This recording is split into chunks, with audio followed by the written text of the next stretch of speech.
नमस्कार, मी नयन राठोड पुन्हा Galaxy IS मध्ये आपलं स्वागत करतो. काल जे काही आपण बघितलेलं आहे त्या कालच्या सेमिनारमध्ये आणि त्यानंतर जे पहिला टॉपिक घेतला आपण ब्रह्मांडाची निर्मिती, त्यानंतर ग्रहाची निर्मिती असेल, आकाशगंगेची निर्मिती असेल, हे सगळे टॉपिक आपण कालच बघितलेले आहेत.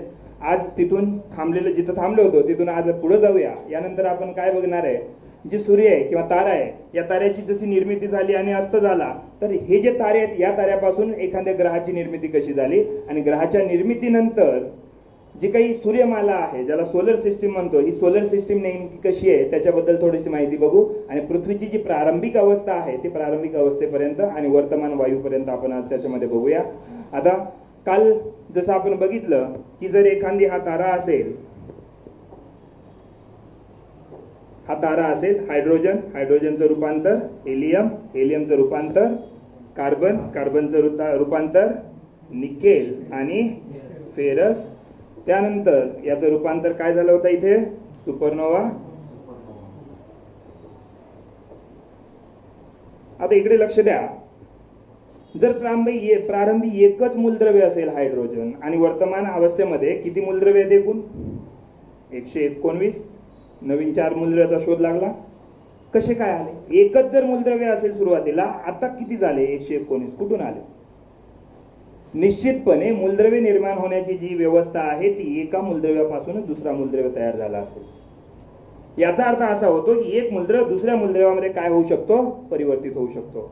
म्हणजे हा मूळ मूलद्रव्य आणि जे काही एलिमेंट्स आहे, हा एलिमेंट्स काय आहे या मूलद्रव्याच्या निर्मितीचं कारण आहे. म्हणजे एक मूलद्रव्य दुसऱ्या मूलद्रव्यामध्ये बदलू शकतो. एक पदार्थ दुसऱ्या पदार्थामध्ये बदलण्याची जी क्रिया आहे त्याला आपण म्हणतो रूपांतरण. म्हणजे सुरुवातीला एकच वायू आहे हायड्रोजन वायू, ऑक्सिजन वगैरे काहीच नाही, कुठलाच वायू नाही. पण नंतर हळूहळू याच्या काळामध्ये काय झालं असेल, याच्यामध्ये बदल झाला असेल, स्ट्रक्चर बदललं असेल. स्ट्रक्चर बदलणं म्हणजे काय, उदाहरणार्थ जर आपण बघत असेल एक लाकूड आहे, लाकूडचं स्ट्रक्चर वेगळं आहे. या लाकडापासून जर आपण बेंच बनवत असेल तर याचं स्ट्रक्चर वेगळं आहे, किंवा एखादी इतर चेअर बनवत असेल तर त्याचं स्ट्रक्चर वेगळं आहे, मात्र मूळ पदार्थ एकच आहे. उदाहरणार्थ साध्या भाषेत जर आपल्याला म्हणायचं असेल तर आपल्या सगळ्यांना माहिती आहे कार्बन, कार्बन हा मूळ पदार्थ आहे. कार्बन पासून आपण कोळसा बनतो, आपल्याला सगळ्याला माहिती आहे. या कोळशाचे सुद्धा 4 प्रकार पडतात, ज्याचं पीठ एक आहे. पीठ हा कोळसा आहे, शुद्ध नसतो, कमी शुद्धीचा असतो. पीठ नंतर कोण आहे, बिटुमिनस नाही, लिग्नाइट, लिग्नाइट आहे. लिग्नाइट नंतर मग कोण असेल, बिटुमिनस, बिटुमिनस. आणि बिटुमिनस नंतर सर्वात शुद्ध कोळसा कोण असेल, अँथ्रासाइट.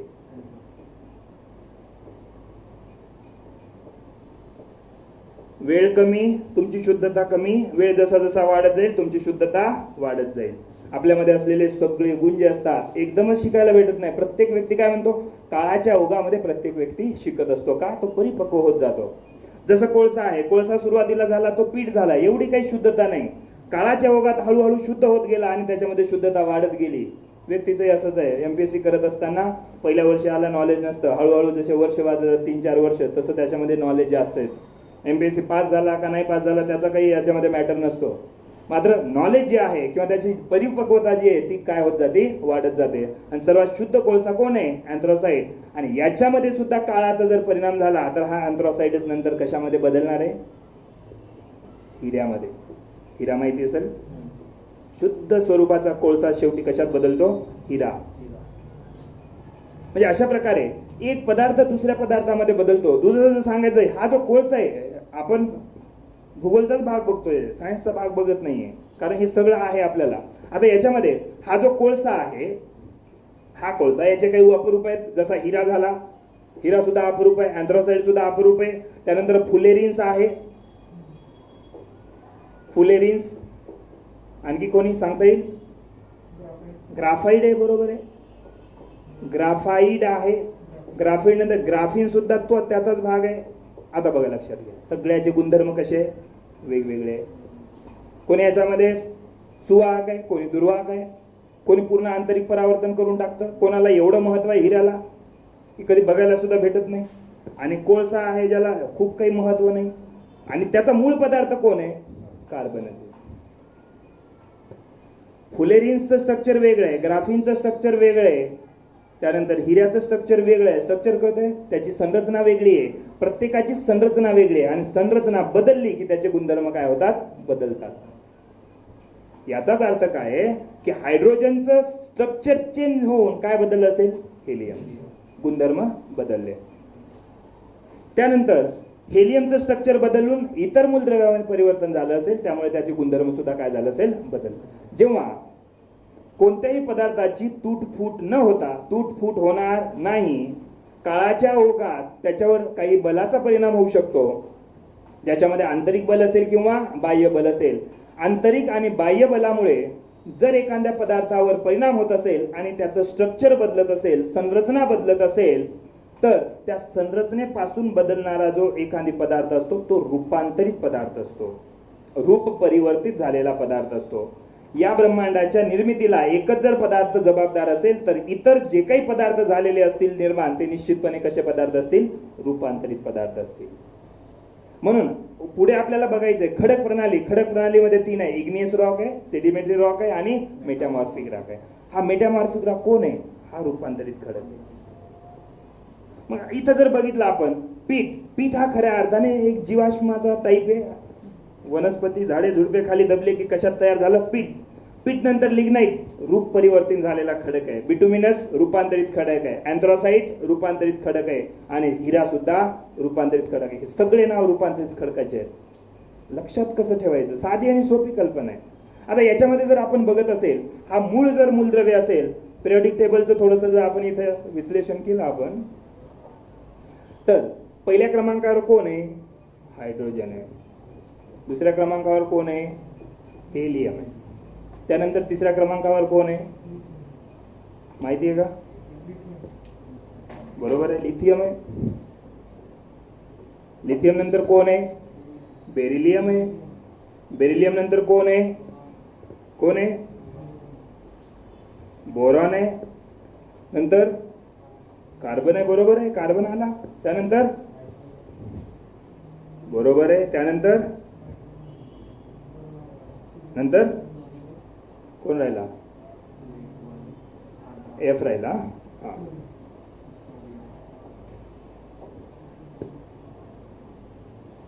याला कोपऱ्यात घेऊ.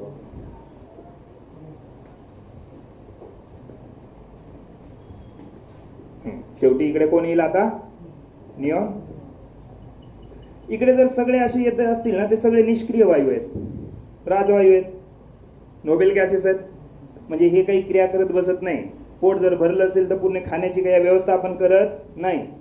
इच्छा पूर्ण असेल तर कुठली इच्छा पूर्ण करण्यासाठी बाहेर जात नाही. हे सगळे तसे आहेत आणि हे बाकी निष्क्रिय वायू, हे सक्रिय वायू आहेत. बघू. त्यानंतर तिसरा एमपीएससी करत असताना पहिले कमीत कमी 17-18 पाठच पाहिजे. बघूया ते कसं. आता त्यानंतर कोण असेल, सोडियम आहे, बरोबर आहे. मग कोण आहे, मग कोण आहे, मग कोण आहे, मग कोण आहे आणि मग कोण आहे. चला, कोण आहे, हा सोडियम. नंतर कोण आहे, त्यानंतर फॉस्फरस, नंतर सल्फर, नंतर क्लोरीन आणि नंतर ऑर्गन. आता बघा, लक्षात घ्या, हे सगळे त्या क्रमामध्ये निर्माण झालेले आहेत. या क्रमामध्ये निर्माण झाल्यामुळे आपल्याला केमिस्ट्रीमध्ये जर विचारायचं, याचा हे जे मांडले, हे आधुनिक आवर्त सारणी ज्यांनी मांडली, कशाच्या आधारावर मांडलेलं आहे, ॲटॉमिक नंबर का ॲटॉमिक मास, ॲटॉमिक नंबर, बरोबर, अणु अंक. मग याचा अणु अंक किती, 1. याचा अणु अंक 2. कुठं काय करायचं, सरळ एका खाली एक. याचा अणु अंक 3. हे पाठ करून घेतलेलं बरं. याचा किती, 4. याचा 5, 6, 7, 9, 10, 11, 12, 13, 14, 15, 16 आणि 17 आणि 18. चला, ऑर्गनचे 17. पिरियडिक टेबलमध्ये जी पहिली कक्षा असती, पहिल्या कक्षेमध्ये 2, दुसऱ्या कक्षेमध्ये 8 असेल तर पूर्ण. आता याच्यामध्ये 2 आहे का, एकच आहे. किती पाहिजे, एक पाहिजे, पुन्हा एक पाहिजे. त्याच्यामुळे हा सक्रिय का निष्क्रिय? सक्रिय आहे, म्हणून तर सगळं काम केलेलं आहे. हा कसा असेल? निष्क्रिय आहे, म्हणून इथे किती आहे? 2 आहे. याचे 3 आहे. आता जर आपण बघितलं, संयुजा जर आपल्याला कळत असेल, संयुजा साध्या भाषेत हे इलेक्ट्रॉनचं स्वरूपण आहे म्हणूया. ज्याच्या अंतिम कक्षेत जेवढे इलेक्ट्रॉन असेल त्याला आपण संयुजा म्हणतो, किंवा स्थिर होण्यासाठी जेवढं लागत असेल त्याला काय म्हणतो आपण? संयुजा. याच्यामध्ये जर याची बघितली, पहिल्या कक्षेमध्ये गेले 2, दुसऱ्या कक्षेत राहिले किती? 1. मग याची संयुजा किती आहे? 1. बरोबर आहे. त्यानंतर हे जे आहे याच्यामध्ये किती टोटल आहे? 10. म्हणजे पहिल्यामध्ये किती गेले? 2. दुसऱ्यामध्ये किती गेले? 8. पूर्ण आहे, कोणाशी काही घेण देण नाही. आता याच्या आधी याच्याकडे किती आहेत? 2 आणि किती? 7 म्हणजे किती लागणार आहे? 1. मग अशा प्रकारे शेवटच्या कक्षेत पूर्ण होण्यासाठी यालाही 1 पाहिजे. माझी याची संयुजा किती आहे? 1 आहे. आता मग 1 घेणं परवडेल का 1 देणं परवडेल? 1 घेणं परवडेल का 1 देणं परवडेल? 1 घेणं परवडेल का 1 7 देणं परवडेल? इथं 7 द्यावे लागतील ना. मग इथं 7 देणं परवडेल का याला 1 घेणं परवडेल? तर 1 घेणं परवडेल. मग हा कोणाकडून घेईल? याच्याकडे 1 आहे का? याच्याकडे 1 आहे का? कोणाकडे आहे का? काही घेण देणं आहे का याच्याशी? ज्याच्याकडे जेवढे आहे त्याच्याशी घेण देणं आहे. मग हा सरळ कोणाशी क्रिया करेल? सरळ याच्याशीच क्रिया करेल, कोणाशी क्रिया करत बसणार नाही. मग हा कोणाशी क्रिया करेल? याच्याकडे किती आहे? 2. राहिले किती? 2. याला 2 द्यायचे, नाहीतर किती घ्यायचे? 6 घ्यायचे. याला हा 8 आहे, याच्याकडे किती आहे? 2 + 6. याला 6 द्यावे लागतील, नाहीतर 2 घ्यावे लागतील. काही घेण देणं मधल्याचं नाही, काही घेण देणं. मग हा याच्याशी काम करेल, काही नाही, आणि मग हा याच्याशी काम करेल. लक्षात आलं? याला म्हणतो आपण रासायनिक क्रिया. रासायनिक क्रिया कोणासोबत होतात? ज्याला जेवढे पाहिजे तेवढे आणि ज्याला जेवढे घ्यायचे तेवढे. मध्ये कोण राहिला? महत्वाचं, एकदम महत्वाचं आहे. कोण राहिला मध्ये? कार्बन. कोणाकडून घ्यावे लागतील, कोणाकडून द्यावे लागतील? किती घ्यावे लागतील आणि किती द्यावे लागतील? 4 घ्यावं लागेल, नाही तर 4. म्हणजे दिलं काय आणि घेतलं काय याला सारखंच पडणार आहे. लक्षात आलं? म्हणून हा काय करतो? हा सिंगल बॉन्ड, डबल बॉन्ड आणि ट्रिपल बॉन्ड तयार करतो. लक्षात आलं? हे सगळे बॉन्डिंग आहे इथं. स्ट्रक्चर म्हणजे स्ट्रक्चर बदलणारा कोण आहे? मुख्य कार्बन आहे, ज्याला आपण साध्या भाषेत ढोमकावळ्या म्हणतो. क्रिकेट खेळत असेल तर 9 गडी झाले, इकडे गेले 4, इकडे गेले 4, मधला कोण? सगळीकडे हा कॉमन आहे. जगातला पहिला कॉमन मॅन कोण आहे? कार्बन. सगळ्या याच्यामध्ये कार्बन आहे. आपल्या बॉडीमध्ये कार्बन आहे, वनस्पतीमध्ये कार्बन आहे, खडकामध्ये कार्बन आहे. जिथं बघल तिथं कार्बन आहे. का? कारण याला कुठंच मज्जाव केला नाही, कुठंही घुसू शकतो हा. त्यामुळे काय होतं की पृथ्वीची निर्मिती होत असताना या कार्बनला विशेष महत्व आहे. आता याच्यामध्ये हा जो कार्बन आहे, हा कार्बन सगळ्या सोबत क्रिया करून पहिला ढोमकावळा जर तयार झाला असेल, कॉमन जर तयार झाला असेल, तर या ते आपण केमिकल याच्यामध्ये तुम्ही बघितलं सायन्समध्ये single bond, double bond, triple bond काही करू शकतो. म्हणजे अशा प्रकारे काय होईल? केमिकल रिॲक्शन होईल. आता मला सांगा, Na आणि Na चे गुणधर्म वेगळे आहे, म्हणजे सोडियमचे गुणधर्म वेगळे. सोडियम खाता येत नाही, बरोबर आहे, आणि क्लोरीन पण खाता येत नाही, विषारी आहे. असा वास घेतला तरी जागेवर पडतो. इकडे भंडाऱ्यामध्ये ना क्लोरीनची ते नदी वगैरे आपण विहिरी खोदल्या आणि त्याच्यामध्ये कोणता वायू सापडतो?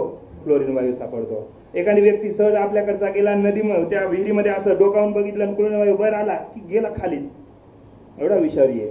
पण हे आता हे 11 जर असतील म्हणजे 2, 8 आणि 1, आणि इकडे किती असेल? 2, 8 आणि 7, दोघांचं मिलन होईल. आणि Na काय? मीठ आहे. याचे गुणधर्म वेगळे, याचे गुणधर्म वेगळे. काय बनला? Sodium chloride. याचे गुणधर्म वेगळे. खातो, दररोजच खातो याला आपण, हेही खात नाही, हेच नाही. सांगण्याचं तात्पर्य काय? जशी संरचना बदलेल, जशी केमिकल रिॲक्शन होईल, तसे गुणधर्म काय होत जाईल? बदलत जातील. आणि मग या ब्रह्मांडाची उत्पत्ती झाली असेल तर निश्चितपणे या सगळ्या क्रिया झाल्या असेल, वेगवेगळ्या गुणधर्माचे काय निर्माण झाले असेल? पदार्थ निर्माण झाले असेल. म्हणून पिरियडिक टेबलवरचे हे जे काही हे सगळे त्याच्या स्ट्रक्चरमुळे बदललेले आहेत. सगळ्याचे गुणधर्म कसे आहेत? वेगळे आहेत. आता पुढे कसं आहे? आपल्याला पहिलंच दिलंय पृथ्वीच्या अंतरचना, त्याचं स्ट्रक्चर. मग या पृथ्वीच्या आतमध्ये कोण आहे? तर या पृथ्वीचं सगळं जे काही बनलेला पदार्थ आहे किती मूलद्रव्यापासून बनलेला असेल? 119. हे सगळे 119 पदार्थ त्या पृथ्वीच्या केंद्रामध्ये असतील, कोणी मध्ये असतील, कोणी बाहेर असेल, कोणी जास्त असेल. हलके जे पदार्थ असतील ते केंद्रामध्ये असतील का बाहेर असतील? केंद्राच्या बाहेर असतील, वरच्या भागात असतील. त्याच्यापेक्षा जड त्याच्या खाली, आणि सगळ्यात जड केंद्रात. म्हणजे कमी घनतेचे पदार्थ, मध्यम घनतेचे पदार्थ आणि जास्त घनतेचे पदार्थ. आपोआप 3 लेअर झाले. म्हणून सर गाभा, प्रावरण आणि भूकवच. पदार्थाची संरचना आहे. बघूया आपण पुढे. आता हे झाले, हे आपल्याला राज्यसेवेला हे पाठच पाहिजे. विचारतात कोण? ऑक्सिजनचा अणुअंक किती आहे इथं? 8. पाठ करून ठेवायचं आपल्याला, काही नाही. हे लीलावती नावाची कोणतरी एक बाई होती, पहिलं काम करत होती एका ऑफिसमध्ये. ऑफिसमध्ये काय करत होती? काम करत होती. माझं नाव नाही. मी तिथं गेलो, तिथं ऑफिस फोडून टाकलं. कोणाचं ऑफिस फोडलं? लीलावतीचं ऑफिस फोडून टाकलं. म्हणून लीलावती आता ऑफिसमध्ये काम करेल का? नाही. काय झाली ती? बेकार झाली. रोजगार होता, आता काय झाली? बेकार झाली. का लीलावती बेकार झाली? का झाली? कारण नयन ऑफिस फोडून निघाला. काय? लीलावती बेकार बनली कारण नयन ऑफिस फोडून निघाला. कुठं काय पाठ करायचं? वाक्य. अभ्यास करत असताना सुद्धा आपल्याला या सगळ्या गोष्टी महत्वाच्या आहे. सगळे पाठ झाले. काय काय कसं म्हटलं? लीलावती बेकार बनली कारण नयन ऑफिस फोडून निघाला. किती पाठ झाले सगळे? आवर्त आणि गण म्हणतो त्याला आपण. असे काय असतात? आवर्त. आणि असे काय असतात? गण. असे 7 आणि असे 18. बरोबर आहे. हा पहिला आणि हा 18वा आहे. मधले हे बाकीचे आहेत. आता इथं कोण आहे? नयन मगाशी आला, सीतेला फोनवरून सांगितलं, क्लिअर आहे. गोष्टी सगळ्या आहे. नयन मगाशी आला, सीतेला फोनवरून सांगितलं, क्लिअर आहे. सगळे 18 मूलद्रव्य पाठ झाले अनुअंकानुसार. मग विचारू द्या ना त्याला काय फरक. आता याच्यावर जर बघितलं असेल ना तुम्ही, बघा केमिस्ट्रीवर किंवा इकडे तिकडे कमीत कमी 2013 पासून 2020 पर्यंत जर प्रश्नाचं विश्लेषण केलं ना, एवढ्याच गोष्टीवर कुठे ना कुठे एवढ्याच गोष्टीवर कमीत कमी 15 ते 20 प्रश्न दिसतील. आणि लागते किती? 2 वाक्य. हे लीलावती बेकार बनली कारण नयन ऑफिस फोडून निघाला, आणि योगायोग मी चालू तिथं, नयन मगाशी आला, सीतेला फोनवरून सांगितलं, क्लिअर आहे. पहिले मूलद्रव्य हे. आता याच्यामध्ये हा जो कार्बन आहे, आता बघा मी काल काय म्हटलं होतं की यामध्ये जे हे सगळे मूलद्रव्य सजीव आहेत का निर्जीव आहेत? सगळे निर्जीव आहेत. आपण मूलद्रव्य तर निर्जीव आहेत असंच मानतो. आणि जीवनाची निर्मिती प्रामुख्याने ज्या 4 वायूपासून झाली, ते 4 वायू कुठे आहेत तुम्हाला पहिलंच सापडून जाईल. कोण आहे? हायड्रोजन आहे. कोण आहे? कार्बन आहे. कोण आहे? नायट्रोजन आहे. कोण आहे? ऑक्सिजन आहे. इथं आहे जीवन. म्हणजे समुद्रामध्ये जी जीवाची निर्मिती होणार आहे रासायनिक प्रक्रियेच्या माध्यमातून, ती कुठे आहे? ही इथंच आहे. म्हणजे अशा प्रकारे हे एकत्र आले. म्हणजे याचा अर्थ काय आहे? एकापेक्षा जास्त मूलद्रव्य एकत्र येत असेल तर त्याचा संरचना बदलू शकते आणि त्याचे नवीन गुणधर्म सुद्धा निर्माण होऊ शकतात. म्हणजे वर्तमान असलेलं जे जीवन आहे, या जीवनापेक्षा येणाऱ्या भविष्य काळात वेगळं जीवन सुद्धा असू शकतं. म्हणजे अशा प्रकारे इथं जीवनाची निर्मिती झाली याच्यामुळे. म्हणजे कार्बन सोबत आला, नायट्रोजनही सोबत आला, त्यानंतर हायड्रोजनही सोबत आला, आणि शेवटी कोण आला असेल? ऑक्सिजन. आणि ऑक्सिजन आल्यानंतर त्याच्यामध्ये पेशी विभाजनाची क्रिया सुरुवात होते. पेशी विभाजन होत असेल तर त्याच्यामध्ये 2 क्रिया होऊ शकतात. एक प्रकाश संश्लेषणाची क्रिया होऊ शकते, आणि प्रकाश विभाजन होत असेल तर मग ते वनस्पतीची निर्मिती होऊ शकते. म्हणजे अशा प्रकारे इथं जीवनाची निर्मिती झालेल्या विशेषतः मूलद्रव्यांपासून. आता हे जे सगळे मूलद्रव्य आहेत पृथ्वीच्या केंद्रात आहेत, पृथ्वीच्या प्रावरणात आहेत, पृथ्वीच्या वरच्या क्रस्टमध्ये सुद्धा आहेत. मग या पृथ्वीचा जो भाग आहे, हा भाग प्रामुख्याने जे खडक म्हणतो, हे खडक जे आहे हे खडक प्रामुख्याने 24 मूलद्रव्यापासून बनलेलं आहे. किती मूलद्रव्यापासून? 24. जमिनीचा जो वरचा भाग आहे तो खडक आहे. माती असेल, दगड असेल, धोंडा असेल, वाऱ्यामध्ये असलेले छोटे छोटे कण असतील, सगळं खडक आहे. माती सुद्धा खडक आहे. का? खडकाची झीज झाल्यावरच काय बनली असेल? माती. मग मातीचे कण छोटे असू शकतात किंवा मोठे असू शकतात. क्रिस्टल छोटे किंवा मोठे असू शकतात. म्हणजे ही मृदा निर्मिती आहे. आपल्याला सिलेबसमध्ये मृदा निर्मिती झाली असेल तर कशापासून झाली असेल? यांच्यापासून. म्हणजे मृदेमध्ये हे सगळे पोषक तत्व आहेत. झाडाला लागणारे सगळे पोषक तत्व इथंच भेटून जातील तुम्हाला. पहिले 16 मूलद्रव्य किंवा 16 तत्व जे म्हणतो. म्हणजे अशा प्रकारे मातीमध्ये सुद्धा हे तत्व आहेत. सगळ्या वनस्पतीमध्ये सुद्धा हेच तत्व आहेत. आता याच्यामध्ये जर आपण बघायला सुरुवात केलं तर पुढे बघूया आपण. व्हाईट पेज घेऊया. आता जर हा सूर्य निर्माण झाला असेल, हा जर सूर्य असेल तर हा दुसरा सूर्य असू शकतो. सूर्य तर खूप सारे आहेत, स्टार तर खूप सारे आहेत. मग हा जो सूर्य आहे, हा सूर्य सुद्धा फिरत असेल. सूर्य फिरतो का स्थिर राहतो? सूर्य फिरतो, हे लक्षात घ्या. सूर्य स्थिर आहे का म्हणतो? पृथ्वीच्या तुलनेत सूर्य कसा आहे? स्थिर आहे. मात्र हा सूर्य कोणाच्या भोवती फिरतो? तर बल्बच्या भोवती फिरतो किंवा आकाशगंगेच्या सेंटर भोवती फिरतो. प्रत्येक वस्तू या जगामध्ये काय म्हणतो त्याला, गतिमान आहे. कोणतीच वस्तू याच्यामध्ये स्थिर नाही.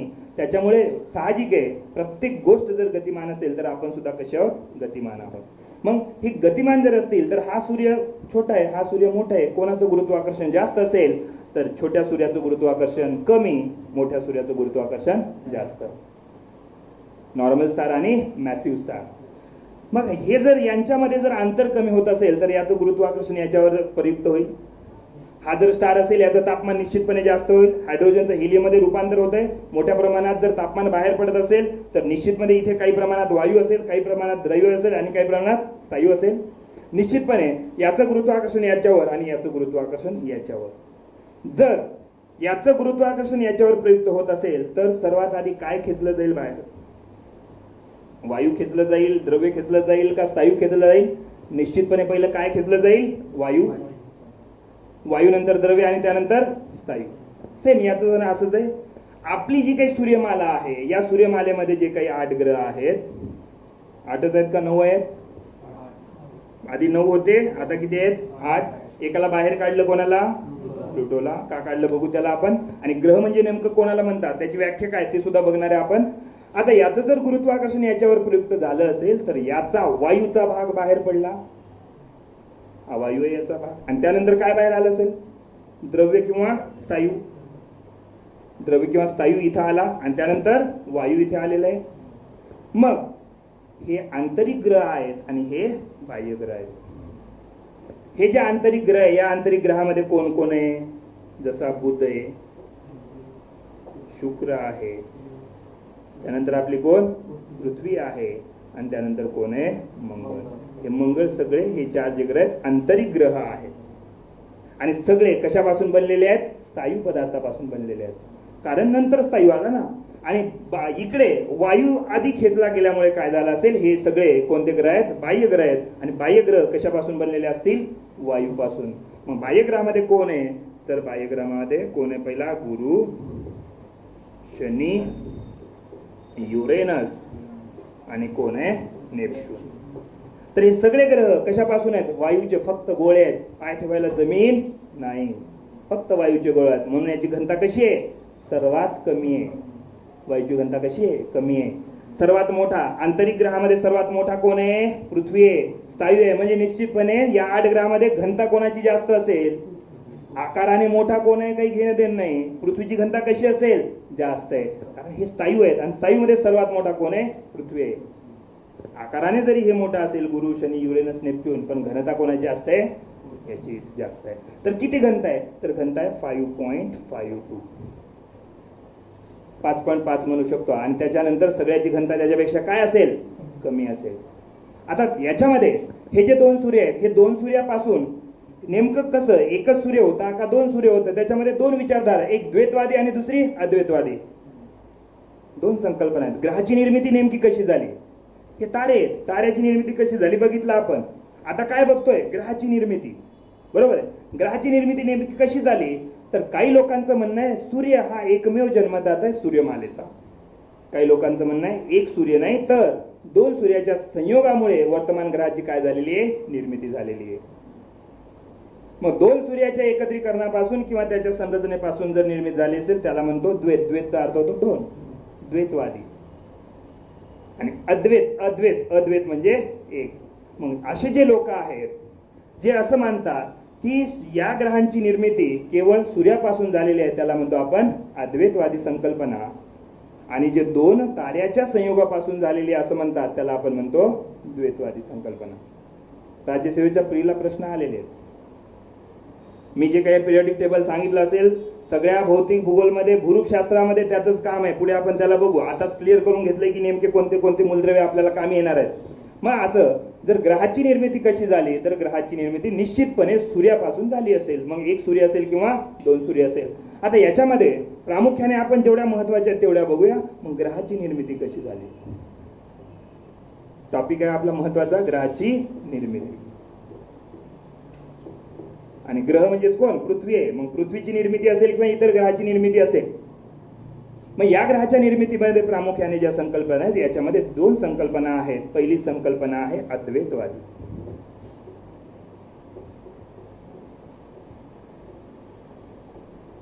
द्वैतवाद आणि अद्वैतवाद खऱ्या अर्थाने भारतीय विचारसरणी किंवा तत्वज्ञानाचा भाग आहे. त्याला आपण काय म्हणतो, आत्मा, आणि दुसऱ्याला म्हणतो परमात्मा. विचारणा तत्वज्ञानाचा भाग आहे द्वैतवाद आणि अद्वैतवाद. शंकराचार्य, रामानुजाचार्य असे आपण जर नाव ऐकले असतील. द्वैतचा अर्थ होतो दोन आणि अद्वैतचा अर्थ होतो दोन नाही तर एक. खऱ्या अर्थाने तत्वज्ञानामध्ये आत्मा आणि परमात्मा हे दोन नसून काय आहेत, एकच आहे असं म्हणणाऱ्या लोकांना आपण काय म्हणतो, अद्वैतवादी. काय, आत्मा आणि परमात्मा हे दोन नसून एकच आहेत असं म्हणणाऱ्या लोकांना आपण काय म्हणतो, अद्वैतवादी. आणि आत्मा आणि परमात्मा हे एक नसून काय आहेत, वेगवेगळे आहेत असं म्हणणाऱ्या लोकांना आपण काय म्हणतो, द्वैतवादी. आणि ही सुद्धा भारतीय फिलॉसॉफी आहे ही सुद्धा. कारण आपण बघितलं की LSC प्रकल्पाने हे स्पष्ट करून दिले की भारतीय विचारसरणी जी आहे ती कशी आहे, योग्य आहे. आणि आता हे ज्या विचारसरणी आहे या विचारसरणी सुद्धा तिथेच आहेत. काही लोक आस्तिक आणि नास्तिक पण म्हणतो. आस्तिक म्हणजे असं नाही देवावर आस्था असणारे म्हणजे आस्तिक, देवावर आस्था नसणारे नास्तिक असा अर्थ त्याचा होत नाही. वेदांवर आस्था असणाऱ्या लोकांना आस्तिक म्हणतो आणि वेदावर आस्था नसणाऱ्या लोकांना आपण काय म्हणतो, नास्तिक म्हणतो. मग आता तो विषय वेगळा आहे की वेद कुणी लिहिले, ते अपरुषी आहेत का देवाने लिहिले आहेत, त्याचं काही आपल्याला घेणं देणं नाही. पण शब्दाचा अर्थ जर आपल्याला व्यवस्थित समजत असेल तर आपल्याला महत्वाचं आहे. मग इथे काय, अद्वैत म्हणजे दोन नसून काय आहे, एकच. आणि इथे काय लिहिलेलं आपण, द्वैतवादी. मग द्वैतवादी म्हणजे किती, दोन. मग अद्वैतवादी संकल्पनेमध्ये प्रामुख्याने लोक काय म्हणतील की सूर्यमालेचा जन्मदाता, सूर्यमालेचा जन्मदाता केवळ कोण आहे, सूर्य आहे.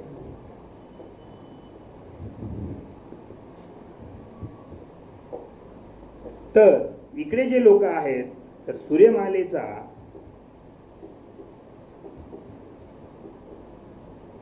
जन्म किंवा निर्माण म्हणूया, जन्म एकापासून नाही तर कितीपासून, दोन सूर्यापासून झालेला आहे. सूर्य किंवा त्याला तारा म्हणू आपण.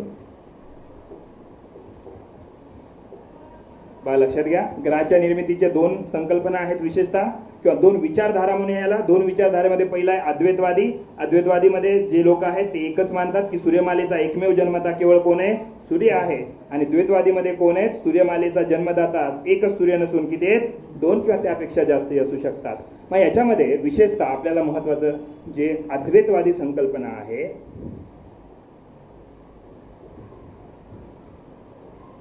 अद्वैतवादी, त्याच्यामध्ये पहिली जी संकल्पना आहे त्या संकल्पनेचं नाव आहे गॅसियस हायपोथेसिस, किंवा त्याला आपण वायव्य राशी संकल्पना म्हणूया. आयोगाने प्रीलाच विचारलेलं आहे, वायव्य राशी संकल्पना. संकल्पना आणि सिद्धांत याच्यामध्ये सुद्धा काय फरक आहे हे समजून घेतलं पाहिजे आपल्या लोकांनी. हायपोथेसिस आणि थिअरी याच्यामध्ये काय फरक आहे. जर हायपोथेसिस मांडायची असेल तर ती कशी मांडली जाते आणि सिद्धांत मांडायचा असेल तर कसं मांडलं जातं. हायपोथेसिस मांडण्यासाठी त्या गोष्टीमध्ये काही ना काही तथ्य असलं पाहिजे. तथ्य असणं म्हणजे काय, फॅक्ट असलं पाहिजे. मग फॅक्ट कसं, उदाहरणार्थ जर मी म्हणत असेल, मी रस्त्याने गेलो, रस्त्याला आंब्याचं झाड होतं, आंब्याच्या झाडाला खूप आंबे लागलेले होते, खूप पिकलेले होते, मी एक दगड मारला, आंबा खाली पडला आणि मी खाल्ला. आणि एक व्यक्ती तुम्हाला येऊन म्हणतोय तुम्हाला माहित नाही, तुम्हाला माहित नाही तिथं झाड आहे का नाही, तुम्हाला माहित नाही तिथं फळ लागलेत का नाही, तुम्हाला माहित नाही तिथं. पण जर तुम्हाला माहित असेल की त्या रस्त्याला जाता जाता काय आहे, तिथं एक झाड आहे, काय आलं त्याच्यामध्ये, फॅक्ट आलं. फॅक्ट कधी निर्माण होतं, एखादी गोष्ट वास्तविकतेत असली पाहिजे. नाही तर एकही गोष्ट जेव्हा नसते त्याला म्हणतो आपण कल्पना किंवा काल्पनिक गोष्टी. काल्पनिक गोष्टीमध्ये जेव्हा असं एखादी फॅक्ट येतं की तुम्हाला माहित असतं तिथं झाड आहे आणि त्याला काय लागलेले आहेत, फळं सुद्धा लागलेले आहेत, हे काय आहे, फॅक्ट आहे. मग त्याने दगड मारला असेल, तो आंबा पडला असेल, त्याने खाल्ला असेल, तुम्हाला माहिती आहे का, नाही. पण निश्चितपणे त्याच्यामध्ये फॅक्ट काय, तिथं झाड आहे आणि झाडावर काय लागलेले आहेत, आंबे आहेत. जर अशा एखादी गोष्ट मांडत असताना त्याच्यामध्ये फॅक्ट असेल तर फॅक्ट असलेल्या गोष्टीलाच आपण संकल्पना म्हणतो, आणि फॅक्ट नसेल तर त्याला काय म्हणतो आपण, केवळ कल्पना. कल्पनेच्या आधारावर संकल्पना मांडली जाते आणि संकल्पनेच्या आधारावर सिद्धांत मांडला जातो. आता हे जे उदाहरण आहे ते उदाहरण सिद्धांत कधी तयार होईल, तुम्हाला माहिती आहे त्या रस्त्याला जाताना झाड आहे, त्या रस्त्याला आंबे सुद्धा लागलेले आहेत. एक व्यक्ती येऊन म्हणतोय तुम्हाला की त्या झाडाला आंबे लागले होते, मी एक दगड मारला, दगड मारल्यानंतर एक आंबा खाली पडला आणि तो आंबा मी खाल्ला, आणि तो आंबा खाल्ल्यानंतर त्याची जी कोय असते ते आणून तुम्हाला तो दाखवतोय आणि तुम्हाला पडते की आत्ता खाल्लेलीच कोय आहे. तुम्हाला माहित नाही त्यानेच खाल्ली का दुसऱ्याने खाल्ली, पण निश्चितपणे काय आहे, खाल्लेली आहे. काय झालं, त्याच्यामध्ये फॅक्ट पण आला आणि वास्तविकता पण आली. म्हणजे त्याने काय दिला, त्याचा पुरावा दिला. जर हायपोथेसिसला तुम्ही पुरावे देत असेल तर ती कशामध्ये बदलत असते, सिद्धांतामध्ये. मग इथं काय लिहिलेलं आपण, संकल्पना म्हणजेच हायपोथेसिस आहे. याचा अर्थ काय दिले नसतील, पुरावे दिलेले नसतील. पण त्याच्यामध्ये फॅक्ट असेल, फॅक्ट असेल आहे ना, सूर्य दिसतोय ना, पृथ्वी दिसते ना, ब्रह्मांड दिसतोय सगळ्यांना, किंवा काही ना काही गोष्टी दिसतायत. दिसताय म्हणजे काय आहे, फॅक्ट आहे. म्हणजे काय आहे, संकल्पना आहे. आता ही जी संकल्पना आहे, वायुराशी संकल्पना, कुणी मांडलेली आहे, इमॅन्युअल कांट या व्यक्तीने मांडलेली आहे. इमॅन्युअल कांट या व्यक्तीने मांडलेली आहे. त्यानंतर याच्यामध्ये अद्वैतवादी म्हणजे जी दुसरी संकल्पना आहे, या दुसऱ्या संकल्पनेचं नाव आहे नेबुला हायपोथेसिस. नेबुला समजतोय सर्वांना? नाही तर मी डायरेक्ट जर नेबुला सांगितलं असता तर समजला असता का? बिलकुल नाही. नेबुला, नेबुलालाच मराठीत काय म्हणतो आपण, तेजोनिधी असं म्हणतो मराठीमध्ये याला. मग नेबुला हायपोथेसिस किंवा नेबुला संकल्पना कोणाची आहे, तर ती आहे लाप्लासाची.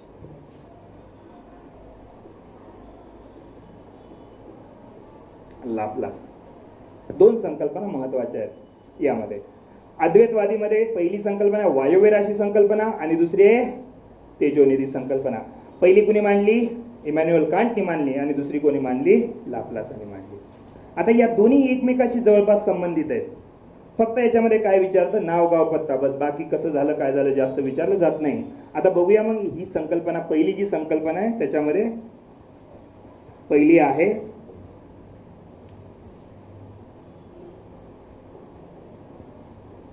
वायव्य राशी. वायव्य राशी किंवा त्याला साध्या भाषेत वायू राशी म्हणतो, पण शब्द बरोबर वायव्य राशी हा शब्द बरोबर आहे. वायव्य राशी संकल्पना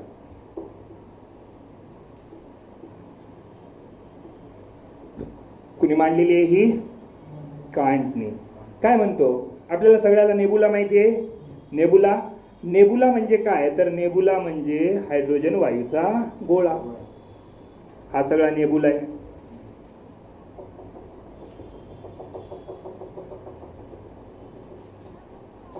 नेबुला आहे किंवा तेजोनिधी आहे. आणि हा कांट काय म्हणतोय की प्रारंभिक काळामध्ये हे जे नेबुला आहे किंवा ही जी तेजोनिधी आहे, तापमान जास्त असल्यामुळे अत्यंत तप्त याच्यामध्ये, आणि तप्त स्वरूपात असल्यामुळे, टेम्परेचर खूप जास्त असल्यामुळे निश्चितपणे कोणत्या अवस्थेत असेल, वायू अवस्थेत असेल. कोणत्या अवस्थेत असेल, वायू अवस्थेत असेल. आणि वायू अवस्थेमध्ये असताना ही स्वतःभोवती फिरत असताना काय झालं की या वायू राशीपासून किंवा या वायूपासून, वायव्य राशी वायू आहे, वायव्य राशी संकल्पना आहे, यापासून फिरत असताना याच्यातला एक भाग बाहेर पडला, याच्यातलाच एक भाग बाहेर पडला, इथं दुसराही भाग बाहेर पडला, तिसराही भाग बाहेर पडला, चौथाही भाग बाहेर पडला, पाचवा भाग बाहेर पडला, सहावा, सातवा, आठवा आणि नववा. पहिले 9 होते ना, ठीक आहे, 8 म्हटलं तरी काय फरक. म्हणजे काय म्हणायचं आहे इमॅन्युअल कांटला, तर सुरुवातीला नेबुला फिरत असताना फिरता फिरता त्याचे किती भाग बाहेर पडले, 8 किंवा 9 भाग बाहेर पडले. मग हा एवढाच राहील का छोटा होईल, हा काय होईल, हा छोटा होईल ना, मग नेबुला झाला छोटा.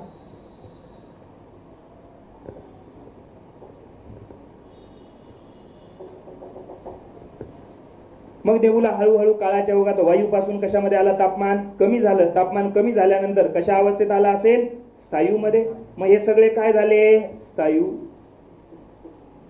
जे काही 9 गोळे बाहेर पडलेले आहेत किंवा 8 गोळे बाहेर पडलेले आहेत, या प्रथम वायू राशीमध्ये असलेल्या किंवा वायूमध्ये असलेल्या नेबुलामधून सुरुवातीला 8 किंवा 9 गोळे बाहेर पडले आणि ते गोळे नंतर स्थायू रूपात आले आणि स्थायू रूपात आल्यानंतर तेच वर्तमान काय झाले, ग्रह झाले. आणि नेबुलाचा उरलेला भाग कशामध्ये परिवर्तित झाला असेल, वर्तमान सूर्यामध्ये. हा वर्तमान सूर्य झाला. नेबुला वायूपासून बनलेले आहेत म्हणून संकल्पनेचं नाव काय आहे, वायुराशी संकल्पना. कुणी मांडली, इमॅन्युअल कांटने. समजलं. आता याच्यानंतर याचा नंतर दुसरा जो व्यक्ती आहे, ही 1755 मध्ये मांडलेली संकल्पना आहे. कधी मांडलेली संकल्पना आहे, 1755. कुणी मांडलेली आहे, कांट या व्यक्तीने. अशा प्रकारे वायूपासून बनली म्हणून वायुराशी संकल्पना. त्यानंतर दुसरा व्यक्ती आहे आपल्याकडे. दुसरी संकल्पना कोणती आहे, साधी आणि सोपी संकल्पना आहे एकदम. पुस्तकात वाचायला गेलं तर काहीच समजत नाही, कशी झाली काय झाली काय झाली काहीच समजत नाही. साधा आणि सोप्या भाषेत जेवढं सांगितलं तेवढंच लक्षात ठेवायचं. दुसरी संकल्पना कोणती आहे, तेजोनिधी संकल्पना.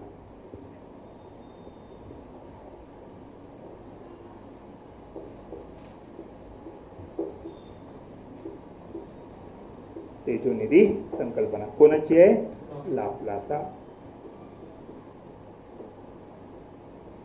लाप्लासा ही आहे 1795 ची. 1795 ची संकल्पना आहे. आता सेम नेबुला किंवा तेजोनिधी सगळ्यांनाच माहिती आहे, हा नेबुला आहे. नेबुला निश्चितपणे कशा अवस्थेत असेल, वायू अवस्थेत असेल. किती गोळे झाले होते कांटच्या मनानुसार, कांटनी काय म्हटलं होतं, 9 गोळे बाहेर पडले एकाच वेळेस. हा सुद्धा काय म्हणतो कांट की हा कशा अवस्थेत आहे, वायू अवस्थेत आहे. आणि तापमान कसं आहे, एकदम तप्त आहे. तप्त म्हणजे तापमान कसं असेल, जास्त असेल. फिरत असताना काय झाला की स्वतंत्र 9 गोळे बाहेर पडले नाही, फक्त एकच गोळा बाहेर पडला, मोठा. मग मोठा गोळा बाहेर पाडूया. याचा मोठा गोळा इथं बाहेर पाडून टाकला आपण. एवढा गोळा बाहेर पडला.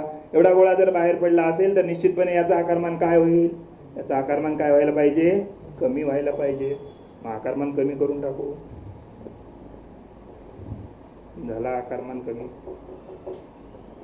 मग अशा प्रकारे जर हा मोठा झाला, नंतर याच्यामध्ये काय झाला, नंतर मोठा स्फोट झाला. नेबुलापासून बाहेर पडलेला जो भाग आहे त्याच्यामध्ये नंतर मोठा स्फोट झाला आणि याच्यामध्ये मोठा स्फोट झाल्यानंतर याच्यापासून स्वतंत्र ग्रहाची काय झाली, निर्मिती झाली. आणि हेच काय वर्तमान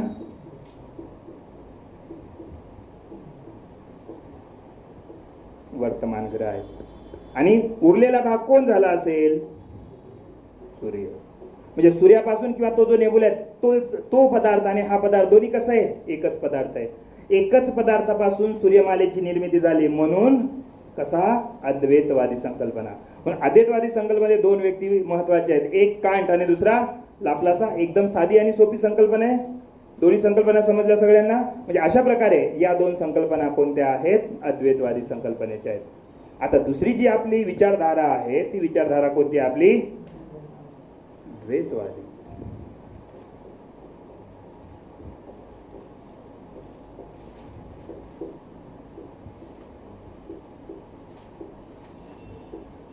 आता ही द्वैतवादी विचारधारा जी आहे याच्यामध्ये पहिली जी संकल्पना आहे त्याचं नाव आहे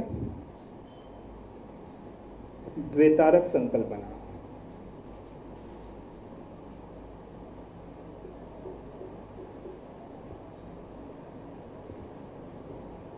बायनरी हायपोथेसिस नाही, पहिली आपण दुसरी बघूया.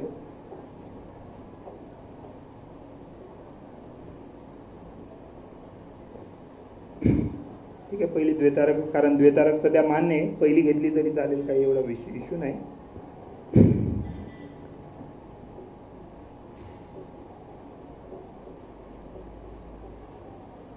द्वैतारक संकल्पना ही आहे रसेलची.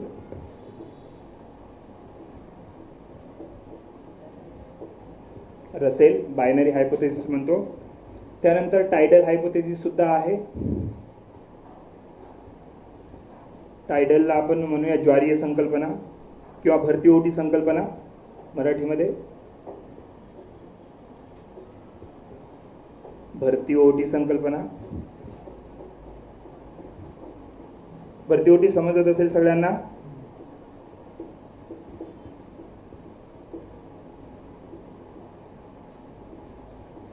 भरती ओटी संकल्पना ॲटोस्मिड.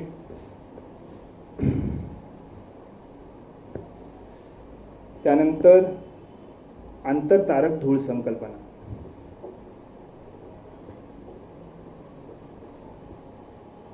आंतरतारक धूळ संकल्पना. इंटरस्टेलर डस्ट हायपोथेसिस आहे ही ॲटोस्मिडची आहे. बघा लक्षात घ्या किती झाले इथे आपल्याला 3. द्वेतारक म्हणजे 2 ताऱ्यापासून. त्यानंतर भरती ओटी. भरती ओटी म्हणजे हा एक तारा तो एक तारा दोन्हीचं गुरुत्वाकर्षण एकमेकावर प्रयुक्त झालं असेल आणि म्हणून दोन्हीचं म्हणजे सूर्य आणि चंद्राचं जर गुरुत्वाकर्षण लागत असेल तर पाण्याला भरती आणि ओटी येते. बरोबर आहे. कोणाकोणाला? चंद्र आणि सूर्याचं गुरुत्वाकर्षण जर समुद्रावर प्रयुक्त होत असेल तर भरती किंवा ओटी येते. सेम त्याच पद्धतीने 2 ग्रहाची गुरुत्वाकर्षण एकमेकावर प्रयुक्त झाल्यामुळे मधला काही ज्यांचा भाग असेल बाहेर आला आणि वर्तमान ग्रहाची निर्मिती झाली. त्याला आपण काय म्हणतोय? भरती आणि ओटी. आणि त्यानंतर आंतरतारक धूळ संकल्पना. आता आंतरतारक धूळ संकल्पना म्हणजे काय? नेबुला सगळ्यांना माहिती आहे. नेबुलाच्या सेंटरमध्ये तारे जे आहेत किंवा जी काही ती धूळ आहे अंतरिक्ष धूळ आहे त्याचं प्रमाण कसं असेल? जास्त असेल. आणि ती जे काही नेबुला आहे किंवा ती जी काही तेजोनिधी आहे त्या तेजोनिधीच्या मध्यामधून सूर्य जेव्हा जात होता, बघूया असा सूर्य जात होता. सूर्य जात असताना स्वतःची कक्षा सोडली आणि सूर्य असा जवळ आला बल्बच्या जवळ. बल्बच्या जवळ आल्यानंतर हा पुन्हा आपल्या कक्षेमध्ये परत गेला असा. मात्र जेव्हा जवळ आला या नेबुलाच्या किंवा या बल्बच्या तर या बल्बमध्ये असलेली जी धूळ आहे ती कोणाकडे आकर्षित झाली? सूर्याकडे. आणि आकर्षित झालेली जी धूळ आहे ती कोणासोबत आली? सूर्यासोबतच आली. आणि सूर्यासोबत ती धूळ आल्यामुळे तीच धूळ वर्तमान ग्रहाच्या निर्मितीला कारणीभूत ठरली. मग आता याच्यामध्ये पहिली जी संकल्पना आहे त्याच्यामध्ये द्वेतारक संकल्पना जी आहे त्याच्यामध्ये आपण बघूया. द्वेतारक म्हणजे 2 तारे. हा एक तारा आणि हा एक तारा. या ताऱ्याला मोठं करूया थोडस.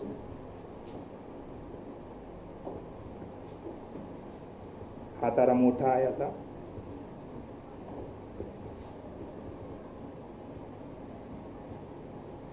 मग अशा प्रकारे हे जर 2 तारे असतील आणि 2 तारे एकमेकाच्या जर जवळ येत असेल तर निश्चितपणे याचं गुरुत्वाकर्षण प्रयुक्त होईल. याचं गुरुत्वाकर्षण कोणावर प्रयुक्त होईल? याच्यावर. आणि या छोट्या गोळ्याचं गुरुत्वाकर्षण याच्यावर प्रयुक्त होईल. निश्चितपणे हा याचा कमी भाग बाहेर फेकेल आणि हा याचा जास्त भाग बाहेर काढेल. कारण याची ताकद कशी आहे? जास्त आहे. याची ताकद कशी आहे? कमी आहे. द्वेतारक संकल्पनेमध्ये महत्वाची संकल्पना ही ते समजून घ्या कारण सगळ्याचं म्हणणं सारखंच आहे. नंतर रसेलचं एक महत्वाचं जे आहे तोच बघूया आपण. आता हा जर मोठा असेल याची ताकद कमी असेल तर आधी याचा सुद्धा कोणता भाग बाहेर येईल? स्थायू का द्रव्य का वायू? वायू बाहेर येईल. आला वायू बाहेर. वायू बाहेर आला इथे. ठीक आहे. मग आता याची बारी. जर याचं गुरुत्वाकर्षण याच्यावर लागलं असेल कारण याचं गुरुत्वाकर्षण याचं लागल्यामुळे फक्त वायू बाहेर आलेले. आता याचं गुरुत्वाकर्षण याच्यावर जर लागत असेल तर वायू सुद्धा बाहेर येईल आणि स्थायू सुद्धा बाहेर. मग वायू इकडे खेचलं जाईल. मग इकडे वायू आला म्हणजे वायूचा जो भाग आहे याचाही भाग आहे आणि याचाही भाग आहे. आणि आता काय? स्थायू बाहेर येईल. मग स्थायू बाहेर आला आणि इकडे हे वायू आहे. या वायूमध्ये कोणाकोणाचे वायू आहे? मोठ्या ताऱ्याचा सुद्धा वायू आहे आणि छोट्या ताऱ्याचा सुद्धा. साध्या भाषेत द्वेतारक संकल्पनेचा अर्थ काय होतो की वर्तमान ग्रहाची निर्मिती ही कोण्या एका ताऱ्यापासून झालेली नसून एक किंवा त्यापेक्षा जास्त ताऱ्यापासून झालेली आहे. आणि याची हे होत असताना आपला सूर्य जो आहे हा छोटा सूर्य आहे आणि त्याच्या सोबतचा जो तारा आहे तो कसा आहे? मोठा सूर्य आहे म्हणजे मॅसिव्ह स्टार आहे.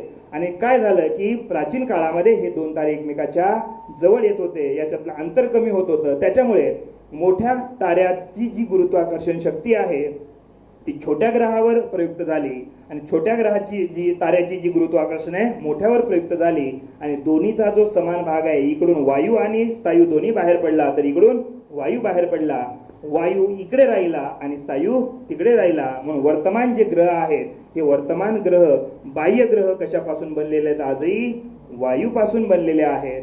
आणि हे जे आहेत हे कशापासून बनलेले आहेत? स्थायूपासून बनलेले आहेत. सर्वात महत्वाची संकल्पना आहे आपल्याला समजून. आणि बायनरी हायपोथेसिस असं याचं नाव आहे. बाकीच्यांचं तसंच म्हणणं आहे. एकाचं म्हणणं आहे एकामुळेच झाली, दुसऱ्याचं दोन्हीमुळे झाली. ही रसेलची जी संकल्पना आहे बायनरी हायपोथेसिस ही सर्वात महत्वाची आहे. आता याच्यामध्ये रसेलनी बायनरी हायपोथेसिस तर मान्यच केली की दोन ताऱ्याच्या संयोगामुळे या वर्तमान ग्रहाची निर्मिती झालेली आहे. मात्र अँग्युलर मुवमेंटच्या माध्यमातून, ज्याला आपण कोनीय संवेग म्हणतो, याच्या माध्यमातून विशिष्ट ग्रह निश्चित कक्षेतच का फिरतात याचं सुद्धा प्रमाण त्यांनी दिलेलं आहे. म्हणून वर्तमान ग्रहाची निर्मिती का झाली त्याच्यासाठी सर्वमान्य जर कोणती संकल्पना असेल, सिद्धांत नाही काय संकल्पना असेल, तर ती कोणती संकल्पना आहे? द्वैतारक संकल्पना. कोणाची आहे? रसेलची आहे. 1939 मध्ये ही मांडलेली आहे.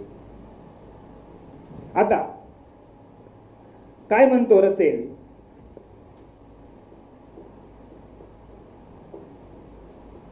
की सुरुवातीला छोटा ग्रह आहे, इकडे मोठा तो तारा आहे, हा तारा आहे, दोन्हीचा भाग बाहेर पडला. हेही मान्य का केलं आपण? तर त्याने अँग्युलर मुवमेंटच्या माध्यमातून काय म्हटलंय? त्यांनी ऑर्बिट ठरवून दिलेली आहे. ऑर्बिट कधी ठरते? जर मी असं गृहीत धरलं, हा एक पॉइंट आहे आणि मी अशी एक दोरी बांधली आणि इथं मी एवढा कागद बांधला, कागद आपला साधा कागद, आणि इथं एक पॉइंट आहे आणि अशी दोरी बांधली आणि मी इथे एक लोखंड बांधलं. कोण स्थिर राहील? हा कागद आहे, कागद, आणि ही कोण आहे? लोखंड. जास्त कोण स्थिर असेल? लोखंड. का बरं? घनता कशी आहे? जास्त आहे. ज्याची घनता जास्त असेल तो कसा असतो? स्थिर असतो. मग आता जर असं म्हटलं, मी याला झोका जर दिला, असा झोका जर दिला, तर बिलकुल त्याच मुवमेंट मध्ये कोण फिरेल? हा फिरेल का हा फिरेल? लोखंड फिरेल. कारण याची घनता कसं आहे? हा जास्त कसं आहे? स्टेबल आहे. मग आता मी याला झोका दिला तर हा हे इथून इथं जाईल, कधी इथं जाईल, कधी असं जाईल, कधी अशी जाईल. म्हणजे ऑर्बिट अशी तयार होऊ शकते याची. मात्र याची ऑर्बिट तशी होणार नाही. इथं जेवढं अंतर असेल तिथंच इथं अंतर असेल, तिथंच इथं अंतर असेल, तिथंच इथं अंतर, सगळीकडे अंतर कसं असेल? समान. ऑर्बिट कशी असेल? एक समान असेल. अँग्युलर मुवमेंटच्या माध्यमातून रसेलने सर्वात आधी म्हटलेलं आहे की ग्रह हे ताऱ्याच्या बिलकुल सभोवती ऑर्बिटमध्येच का फिरतात. आणि याच्याच आधारावरून आधुनिक ग्रह जे आहेत, आधुनिक जे ग्रह आहेत, या ग्रहाची संकल्पना सुद्धा मांडलेली. संकल्पना म्हणण्यापेक्षा व्याख्या दिलेली. म्हणजे ग्रह नेमकं कोणाला म्हणायला पाहिजे? तर ग्रह नेमकं कोणाला म्हणायला पाहिजे? ज्याचा आकार सर्वसाधारणपणे मोठा असायला हवा, ज्याची स्थिरता कशी असेल? जास्त असेल. ज्याला निश्चित अशी काय असेल? कक्षा असेल. जो दुसऱ्याच्या कक्षेत अतिक्रमण करणारा नसेल, ओव्हरलॅप करणार नसेल. असं असेल तर ओव्हरलॅप करू शकतो हा. इथं दुसऱ्या याची कक्षा येऊ शकते. इथून जायचं होतं, इथं आला. प्लेटोला का बाहेर काढलं? तर तो दुसऱ्या ग्रहाच्या कक्षेत ओव्हरलॅप करत होता. म्हणजे हा जर प्लुटो असेल सर्वात शेवटी, तर त्याच्या शेवटी कोण? युरेनस, नंतर नेपच्यून. हा नाही, असा फिरत फिरत फिरत फिरत फिरत याची जर कक्षा अशी असेल तर फिरत फिरत हे इकडे गेला. कक्षा काय झाल्या? ओव्हरलॅप. आणि कक्षा ओव्हरलॅप झाल्यामुळे या प्लेटोला ग्रहाच्या यादीतून 2006 रोजी बाहेर काढलेलं आहे. 24 ऑगस्ट 2006. दुसरी बघा, पहिली एकतर त्याला काय असलं पाहिजे? निश्चित द्रव्यमान असलं पाहिजे. द्रव्यमान म्हणजे त्याचा आकार असला पाहिजे. कसा असला पाहिजे? मोठा आणि सर्वसाधारण गोल असला पाहिजे. त्याची निश्चित काय असली पाहिजे? कक्षा असली पाहिजे. आता समजून घेऊ, जर हे सूर्य असेल, हा सूर्य असेल, ही पहिली कक्षा, दुसरी कक्षा, तिसरी, 8 कक्षा असेल आता अशा. म्हणजे बुध जे काही, त्यानंतर शुक्र, पृथ्वी, जे काही सगळे 8 ग्रह असेल. आता याच्यामध्ये जर हा बुध ग्रह असेल तर फक्त बुध ग्रहच असेल का त्या ऑर्बिटमध्ये? काही इतरही छोटे मोठे पदार्थ असतील? ब्रह्मांडामध्ये असंख्य तुटफूट झालेली आहे आतापर्यंत. त्यामुळे असंख्य तुटफूट आहे ती सगळी, आणि सगळे सगळे एक तर ते सूर्याच्या भोवती फिरत असतील, दुसऱ्या ताऱ्याच्या भोवती फिरत असतील, ज्यांचं द्रव्यमान एवढंसं छोटं असेल ते कधी कधी इकडे जात असतील, इकडे जात असतील, कधी पृथ्वीच्या वातावरणात सुद्धा येत असतील. उल्का उल्का दुसरा तिसरा काय आहे. आणि तरी ही जी काही तुटफूट झालेली आहे ती जर वातावरणाच्या आपल्या आली, काय झालं, उल्का.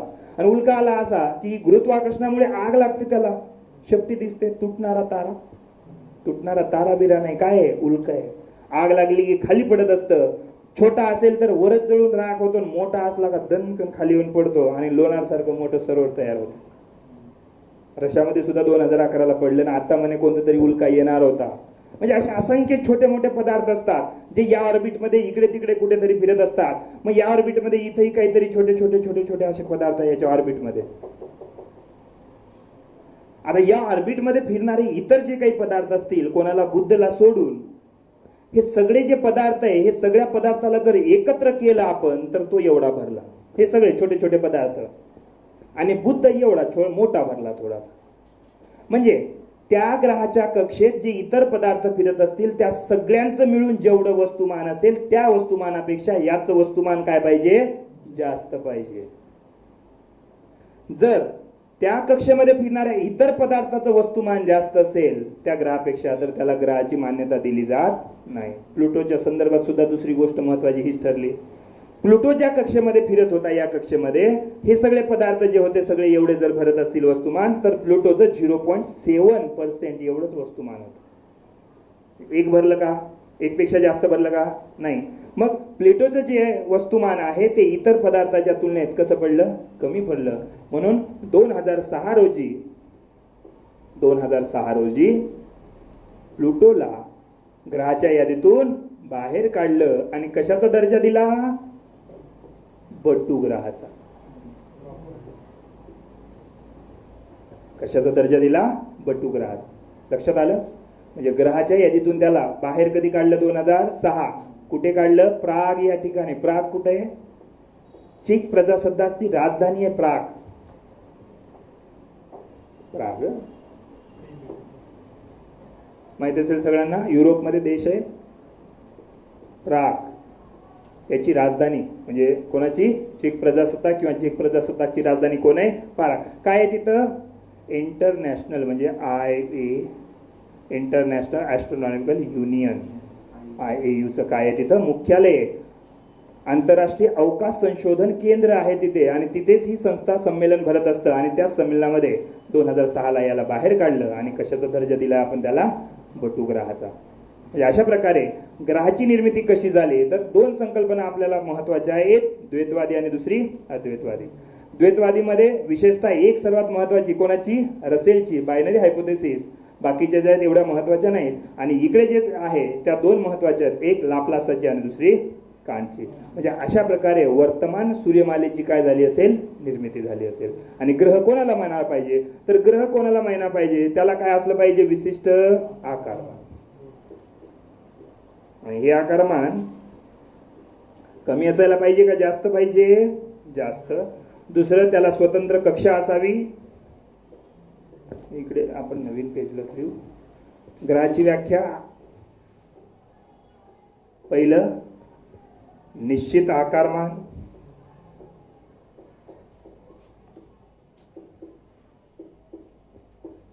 निश्चित आकारमान. दुसरं निश्चित कक्षा,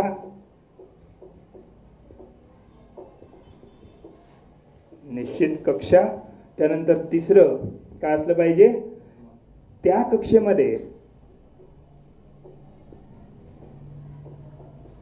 कक्षेमध्ये ग्रहाचे वस्तुमान सर्वात कसं पाहिजे, जास्त पाहिजे.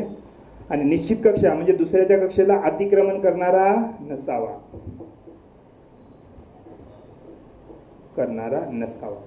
आणि त्यानंतर चौथी जी आहे, स्वतःची कक्षा.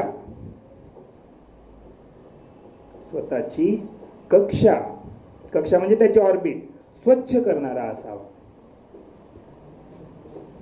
स्वच्छ करणारा असावा.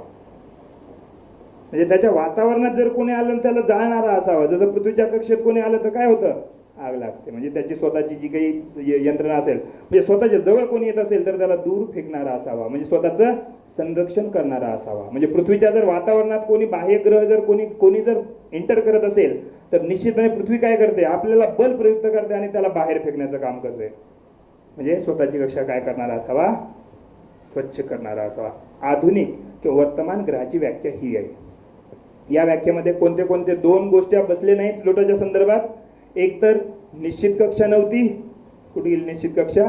निश्चित कक्षा नव्हती. आणि तो काय करत होता, अतिक्रमण, आणि त्याचं वस्तुमान काय नव्हतं. याच्यामुळे ग्रहाच्या यादीतून प्लुटोला आपण बाहेर काढलेलं आहे.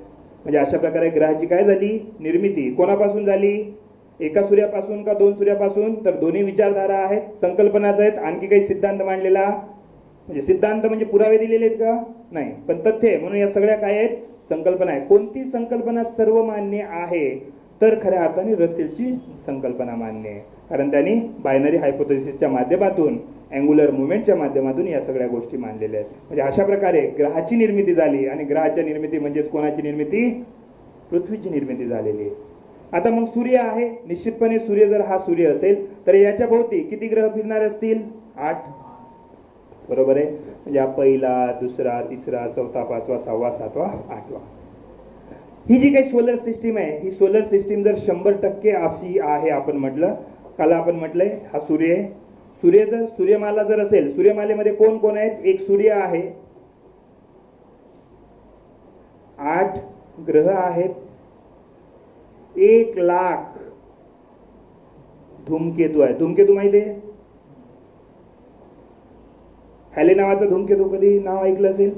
हॅले नावाचा धूमकेतू. असे किती धूमकेतू आहेत? 1,00,000पेक्षा जास्त धूमकेतू आहेत.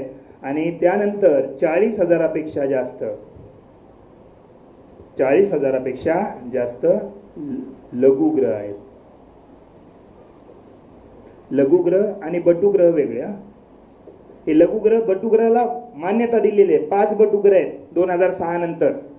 एक प्लुटो आहे, इमिस आहे, मॅकेमॅक आहे आणि बोहरा एक आहे. म्हणजे अशा प्रकारे 5 आहेत. एक नाव आठवत नसेल. म्हणजे किती बटुग्रह आहेत आपल्याकडे? 5. आणि लघुग्रह किती आहेत? तर खूप सारे आहेत, 40,000पेक्षा जास्त. लघुग्रहाचा पट्टा नेमका कुठे आहे? तर मंगळ आणि गुरुग्रहाच्या दरम्यान आहे. बघू ते. म्हणजे अशा प्रकारे ही सूर्यमाला आहे. आणि या सूर्यमालेमध्ये एवढं आहे. किती टक्के झाली सूर्यमाला? 100%. तर या 100% मध्ये हे सगळे जे बाकी आहे, हे 8 ग्रह आहेत, हे जे काही भेटत आहेत, हे दिसत आहेत आपल्याला, हे सगळे किती टक्के आहेत? तर फक्त आणि फक्त 5% आहेत. आणि उर्वरित एकटाच 95% कोण आहे? सूर्यच आहे. म्हणजे सूर्य हा सूर्यमालेमध्ये 95% आहे. म्हणजे पृथ्वी छोटी आहे एकदम. आणि हा कोणाचा भाग आहे? तर हा आकाशगंगेचा भाग आहे सूर्य. आणि आकाशगंगा, आपल्या आकाशगंगेचं नाव काय आहे? मिल्की वे. त्याला आपण मराठीत काय म्हणू? दुग्ध मेघला. हा, मिल्की वे, मिल्की वे ना. हा, दुग्ध मेघला. ही जी मिल्की वे आहे, या मिल्की वे मध्ये 10⁻23 एवढे ग्रह आहेत. ग्रह म्हणतो, तारे आहेत. 10⁻, म्हणजे करोडो अब्जो तारे आहेत. आणि त्या ताऱ्यापैकी हा एक तारा आहे. म्हणजे जर आकाशगंगेच्या, आपली जी आकाशगंगा आहे, याच्या तुलनेत जर अभ्यास केला तर हा जो सूर्य आहे, हा सूर्य खूप कमी आहे. 0.0000 किती 0 लावता आणि 1 लावलं तरी पुरणार नाही, एवढा पर्सेंट आहे. सूर्यमालेमध्ये जर पृथ्वीचा विचार केला तर 0.1 आहे. एकूण सूर्यमाला जर 100% असेल तर पृथ्वीचं अस्तित्व किती आहे? 0.1% आहे. आणि याचा विचार केला तर सूर्यमाला 0.001%च्या काय माहित कुठं कमी आहे. मग तिथं पृथ्वीचं अस्तित्व कुठं दिसलं? म्हणजे आपण जेव्हा चालत असताना मुंगी दिसते आपल्याला. मुंगीचं अस्तित्व जेवढं आपल्या तुलनेत कमी असेल, त्यापेक्षाही कमी अस्तित्व पृथ्वीचं सूर्यमालेच्या संदर्भात आहे. फक्त सूर्यमालेच्या संदर्भात आहे. आणि या पृथ्वीवर करोडो एवढी मोठी लोकसंख्या आहे. मग केवळ सूर्यमालेचा जर विचार केला तर मानवाचं अस्तित्व किती छोटं असेल, मुंगीपेक्षाही लहान असेल. आणि एवढ्या माणसाला मग एवढा गर्व आहे. त्याचं अस्तित्व किती आहे लक्षात येते. म्हणजे या सूर्याच्या तुलनेत ही एवढी छोटी, हे छोटे छोटे फक्त असे छोटे छोटे पदार्थ बाहेर पडलेले असे, आणि तेच फिरत आहेत. म्हणजे तिथं मोठी शेकोटी लावलेली आणि इथं गप माणूस बसलेले, त्याचा प्रकाश इथपर्यंत पोहोचतोय. म्हणजे ती शेकोटी जर बंद झाली की इकडचे सगळे गायब. सूर्य तरी एक दिवस असताना जाणार आहे. म्हणजे आपलं अस्तित्व या ब्रह्मांडात कुठे काहीच सांगता येणार नाही. हे वातावरणामध्ये अतिसूक्ष्म कण जे असेल, अत्यंत सूक्ष्म कण, तेवढं सुद्धा आपलं काय नाही या ब्रह्मांडामध्ये किंवा या आकाशगंगेमध्ये सुद्धा काय नाही, अस्तित्व नाही. म्हणजे अशा प्रकारे ही काय सूर्यमाला आहे. आता सूर्यमालेमध्ये प्रामुख्याने सूर्याचा अभ्यास केला जातो. आता सूर्य कसा निर्माण झाला सगळ्यांना माहिती आहे की नेबुल्यापासून किंवा नेबुल्यामध्ये जी आकाशगंगा तयार झाली ग्रहाच्या निर्मितीमुळे, त्याच्यामुळे कशाची निर्मिती झाली, या सूर्याची निर्मिती झाली. आता हा जर सूर्य असेल, या सूर्याच्या केंद्रात कोण असेल, हायड्रोजन असेल, गाभा आहे. त्यानंतर हा फोटोस्फिअर आहे, हा क्रोमोस्फिअर आहे, आणि त्यानंतर मग कोरोना आहे. सध्या चालू आहे कोरोना, याचं नावच कोरोना आहे. म्हणजे अशा प्रकारे आपण याला कलर करून घेऊया. हा कोण आहे, कोर आहे, म्हणजे गाभा आहे याचा, सूर्याचा.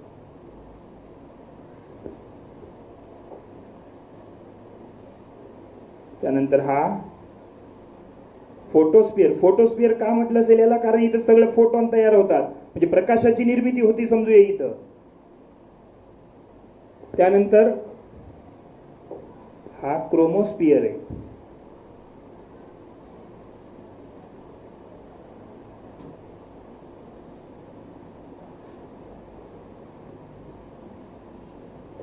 आणि त्यानंतर शेवटी कोण आहे, बाहेरचा सर्वात बाहेर जो आहे तो आहे कोरोना. हा आहे कोरोना. किती भाग झाले सूर्याचे, 4.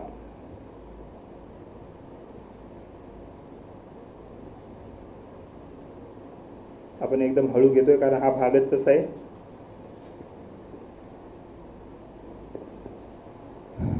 काय नाव आहे याला,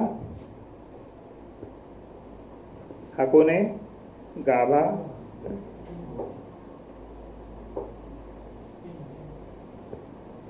गाभा आहे हा.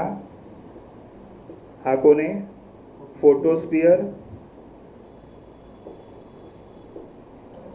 हा कोण आहे, क्रोमोस्फिअर. आणि हा कोण आहे, कोरोना. दुसरं राजाचं जे क्राऊन असतं ना, त्या क्राऊनवर जे हे असतात असे खालीवर खालीवर, त्याला सुद्धा कोरोना म्हणतात. आता जे नाव आहे ते त्याच्यावरूनच पडलेलं आहे, कोरोना, सगळ्यांना माहित असेल. आता हा जो कोरोना आहे हा अत्यंत तप्त असा असेल एकदम. याचं जर आपण बघितलं तर जवळपास हा जो भाग आहे, हा भाग 6000 डिग्री सेल्सिअस एवढं तापमान आहे बाहेरच्या भागाचं. आतमध्ये गेलं तर करोडो डिग्री सेल्सिअस तापमान आहे. आणि एवढं तापमान जास्त असेल तर आपल्याला काही सहन होणार नाही. आतापर्यंत असं कोणतंही यान जे आहे सूर्याच्या जवळ पोहोचलेलं नाही, प्रयत्न चालू आहे. आता हा जो कोरोना आहे याच्या जे बाह्य आहे, म्हणजे कोरोनाचं तापमान किती आहे, 6000 डिग्री सेल्सिअस आहे. हे काय बघतोय आपण, सूर्य. सूर्यमाला कशी ग्रहाची निर्मिती बघितली. आता जे बघतोय आपण सूर्याबद्दल माहिती बघतोय, सर्व हे सूर्य आहे, सूर्याच्या संदर्भात माहिती बघतोय. तर या सूर्याच्या बाह्य भागाचं तापमान सरासरी 6000 डिग्री सेल्सिअस आहे. आणि याच्यामध्ये प्रामुख्याने कोण आहे, हायड्रोजन आणि हेलियम आहे. तर हायड्रोजन किती टक्के आहे, तर हायड्रोजन आहे 73% सध्या. आणि जे हेलियम आहे, हेलियम सध्या किती पर्सेंट आहे, तर 23% आहे. म्हणजे हळूहळू हायड्रोजनचं प्रमाण कमी होणार आहे आणि कोणाचं प्रमाण वाढणार आहे, हेलियम. आणि अशा प्रकारे हायड्रोजन समाप्त झाल्यानंतर हा कशामध्ये परिवर्तित होईल, ब्लॅक डॉर्फ मध्ये परिवर्तित होईल. मग असं जर होत असेल तर याच्या बाह्य भागामध्ये हे जे कोरोना आहे, अणू म्हणजे कोणाची अणू असू शकतात, हायड्रोजनचे अणू, हेलियमचे अणू, कोणाची अणू शकतात, ॲटम्स. अणू म्हणजे वारा आहे, आणि वारा जो आहे त्याचा वादळ तयार होतं. कधी कधी पृथ्वीवर जसं वाऱ्याचं वादळ तयार होतं, तसंच या सूर्याच्या बाह्य भागावर कोरोना जो आहे, या कोरोनावर काय निर्माण होतात, वादळ तयार होतात, अणूचं वादळ. जर याच्यावर अणूचं वादळ तयार होत असेल तर मोठ्या प्रमाणावर काय होते, आग तयार होते, मोठी विशाल काय अशी आग तयार होते. आणि जोरात हवा असल्यामुळे एवढे जास्त ताकद निर्माण होते. त्या ताकदीमुळे काय होतं समजून घेऊया. या भागामध्ये आपण इथे वादळ निर्माण झालं, इथं अणूचं वादळ निर्माण झालं तर हा भाग एकदम असा तप्त होतो, आणि तप्त हे जर झालं असेल तर ताकद कशी असेल, वादळ निर्माण झाल्यामुळे खूप जास्त असेल. याला म्हणतो आपण अणूचं वादळ निर्माण झालेलं आहे. अणूचे वादळ. आणि अणूचं वादळ निर्माण झाल्यावर एकदम जोरात ताकद येते. हवा जशी आली की घर वगैरे सगळं पाडून टाकते, तसं जोराची जेव्हा एकदम शक्ती तयार होते तेव्हा हे जे वादळ आहे, अणूचं वादळ, ताप हे आगीच्या रूपामध्ये इथून बाहेर पडून जातं. म्हणजे इथं जे वादळ तयार झालेलं आहे त्या ताकदीमुळे हे बाहेर पडून गेलं इकडे. सूर्याच्या कोरोना या पृष्ठभागावरून ते कुठं गेलं? बाहेर, म्हणजे अंतरिक्ष मध्ये बाहेर गेलं. आणि अंतरिक्ष मध्ये, याच्या अंतरिक्ष मध्ये दुसरे कोण आहेत? ग्रह आहेत. ग्रह फिरतील ना इकडे, ते कोणत्या ना कोणत्या ग्रहाच्या जवळ जाऊ शकतो ते. हे जे काही बाहेर पडलेलं आहे, हे या बाहेर पडलेल्या भागाला म्हटलं सौर ज्वाला.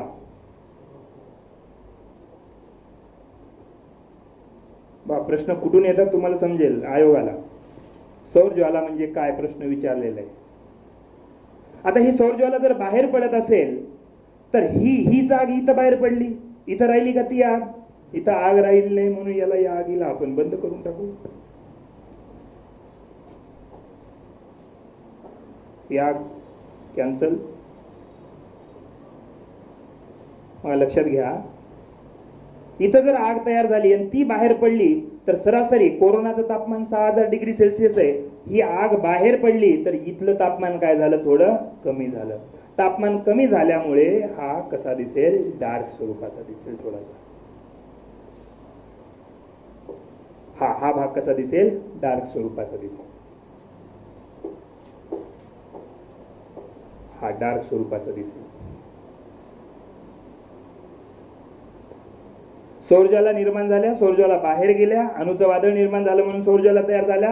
हे बाहेर गेलं आणि बाहेर गेल्यानंतर याचं जे तापमान आहे, याचं तापमान किती डिग्री सेल्सिअस होतं? 6000 डिग्री सेल्सिअस होतं. 6000 डिग्री सेल्सिअस नंतर याचं तापमान कमी होईल का वाढेल? तर कमी होईल. सरासरी किती तापमान राहील? 4500 डिग्री सेल्सिअस.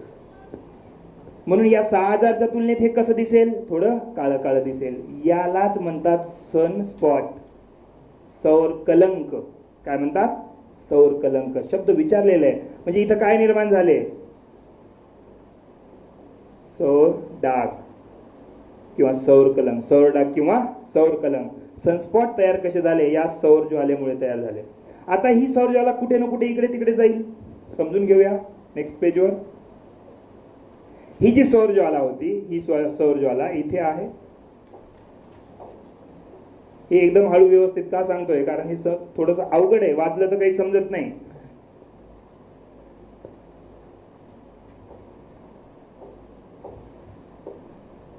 रेड घ्यायची आपल्याला. ही सौर ज्वाला आहे, कोणत्या ना कोणत्या ग्रहाच्या कक्षेत जाऊ शकते. एक सौर ज्वाला तयार होण्यासाठी आणि ती नष्ट होण्यासाठी 13 वर्ष लागतात जवळपास. नष्ट होण्यासाठी आणि ती निर्माण होण्यासाठी किती? म्हणजे सौर ज्वालेचा कालावधी किती आहे? सरासरी 13 वर्ष किंवा मॅक्स 14 वर्ष. आता याच्यामध्ये समजून घेऊया. इथं पृथ्वी होती, इथं पृथ्वी आहे, ही पृथ्वी आहे आणि पृथ्वीचं वातावरण पण आहे आपल्याकडे. पृथ्वीचं वातावरण, हे पृथ्वीचं वातावरण आहे समजूया. एवढं वातावरणाची सरासरी उंची, जी उंची आहे सरासरी 16,000 किलोमीटर पर्यंत. आयोगाने सरळ मेन्सला एक प्रश्न विचारले आहे, पृथ्वीच्या वातावरणाची सरासरी उंची किती आहे? तर 16,000 पर्यंत आहे किंवा 29,000 मॅक्स. ठीक आहे. मग आता हे वातावरणाची आहे, म्हणजे इथपर्यंत गुरुत्वाकर्षण वगैरे असू शकतं, काही वातावरण आहे. आणि हे जर वातावरणामध्ये घुसत असेल तर आता काय होईल? बघा, जेव्हा सौर ज्वाला बाहेर पडतात तेव्हा वातावरणामध्ये किंवा या ब्रह्मांडामध्ये म्हणण्यापेक्षा सोलर सिस्टीम मध्ये तापमान कमी होईल का वाढेल? जर सौर ज्वाला बाहेर पडत असेल तर सोलर सिस्टीमचं तापमान कमी होईल का वाढेल? वाढेल. तापमान वाढल्यामुळे काय होईल? याच्यासोबत जेव्हा असं वादळ निर्माण होतं तेव्हा या सोलर सिस्टीम मध्ये इलेक्ट्रोमॅग्नेटिक वेव्ह तयार होतात, विद्युत चुंबकीय लहरी तयार होतात. आणि या विद्युत चुंबकीय लहरी जर तयार होत असेल तर पृथ्वीवर असलेल्या जे काही टेलिकम्युनिकेशन आहे, वायरलेस कम्युनिकेशन आहे, याला सर्वात मोठा धोका आहे. कारण सूर्यापासून येणाऱ्या किरणापासूनच आपण सगळे ते स्पेक्ट्रम बनवलेले आहेत. आणि असे जर इलेक्ट्रोमॅग्नेटिक वेव्ह बाहेर पडत असेल, सौर ज्वाला निर्माण होत असेल तर त्यामुळे भारत किंवा या पृथ्वीवरील वायरलेस कम्युनिकेशन ज्याला म्हणतो त्याच्यावर काय होतो? परिणाम होतो. आता मेन्सला प्रश्न आहे याच्यावर. आता याच्यामध्ये जेव्हा हे पृथ्वीच्या कक्षेत असं येण्याचा प्रयत्न करेल तर पृथ्वी स्वतःला वाचवण्याचा प्रयत्न करेल. आताच म्हटलं ग्रह कोणाला म्हटले, स्वतःची कक्षा काय करणारा असला पाहिजे, स्वच्छ करणारा असला पाहिजे. आणि स्वच्छ करायचा असेल तर मग याला थांबवावं लागेल. तिकडे जर इलेक्ट्रोमॅग्नेटिक वेव्ह यायला तयार झाला तर पृथ्वी स्वतःची इलेक्ट्रोमॅग्नेटिक बेल्ट तयार करून घेते, इलेक्ट्रोमॅग्नेटिक पट्टा तयार करून घेते. आणि हे जे पट्टे आहेत, हे पट्टे कुठून तयार होतात,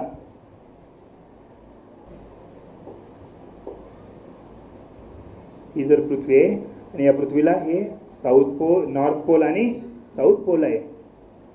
आणि याचे जे काही इलेक्ट्रोमॅग्नेटिक पोल आहेत, पृथ्वीला 90 डिग्री पोल आहेत आणि 2 पोल असे आहेत इलेक्ट्रोमॅग्नेटिक विद्युत चुंबकीय पोल सुद्धा आहेत. आणि मग इथून काय करेल, ही स्वतःला वाचवण्यासाठी काय करेल, इलेक्ट्रोमॅग्नेटिक फील्ड तयार करेल स्वतःच्या भोवती. आणि ही इलेक्ट्रोमॅग्नेटिक फील्ड तयार करते अशी स्वतःला वाचवण्यासाठी. हे सगळे इलेक्ट्रोमॅग्नेटिक फील्ड तयार झाल्यानंतर आता येईल का हे इकडे, बिलकुल येणार नाही. म्हणून पृथ्वी स्वतःला वाचवण्यासाठी इलेक्ट्रोमॅग्नेटिक फील्ड किंवा विद्युत चुंबकीय पट्टा निर्माण करतं. आणि विद्युत चुंबकीय पट्टा निर्माण केल्यामुळे ही जी सौर ज्वाला आहे, ही सौर ज्वाला पृथ्वीच्या कक्षेत किंवा त्याच्या वातावरणात येत नाही. मग ही कुठे जाते, इकडे जरासं कमी आहे म्हणून ही कुठे आली, तर ही आली इकडे. ही जी आहे ही इकडे आली, इथून दिसेल. आणि आली तर कुठे येईल, इकडे. म्हणजे सौरज्वाला कुठून दिसू शकतात, एक तर उत्तर ध्रुवावरून किंवा दक्षिण ध्रुवावरून. आणि मग पृथ्वीच्या वातावरणात जर तिने एंट्री केलीच या उत्तर आणि दक्षिण ध्रुवावर, तर वातावरणात आल्यामुळे जे काही विकिरण आहे, स्कॅटरिंग ज्याला म्हणतो किंवा परावर्तन ज्याला म्हणतो, म्हणजे तिन्ही ज्या क्रिया आहेत त्याच्यामध्ये विकिरण, परावर्तन आणि अपस्करण जे म्हणतो, अशा वेगवेगळ्या क्रिया होतात. आणि हा जो पदार्थ आहे, जी काही ज्वाला आहे, त्या ज्वालाचे काय बनतात, वेगवेगळे रंग तयार होतात. वेगवेगळे रंग तयार होतात कशामुळे, विकिरणमुळे, परावर्तनमुळे आणि अपस्करणामुळे. या ज्या सगळ्या क्रिया होतात, ज्याला धनुष्यबाण वगैरे दिसतं, त्या सगळ्या क्रियामुळे काय होतं, तर हा कलर चेंज होऊन जातो आणि वेगवेगळे कलर दिसायला काय होतात, सुरुवात होतात. वेगवेगळा कलर, असे धनुष्यबाण माहिती असेल सगळ्याला, म्हणजे कसा निर्माण झाला हा कलर, म्हणजे याला काय म्हणतो आपण, रंगीत प्रकाश.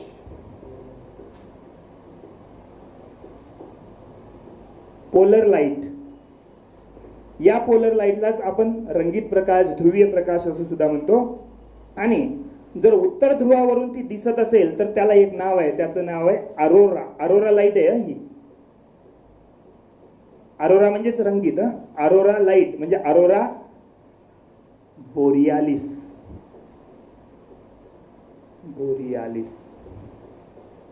जर उत्तर ध्रुवावरून रंगीत प्रकाश दिसत असेल तर काय नाव देणार, अरोरा बोरियालिस. आणि जर इकडे दक्षिण ध्रुवावरून दिसत असेल तर अरोरा ऑस्ट्रेलिस.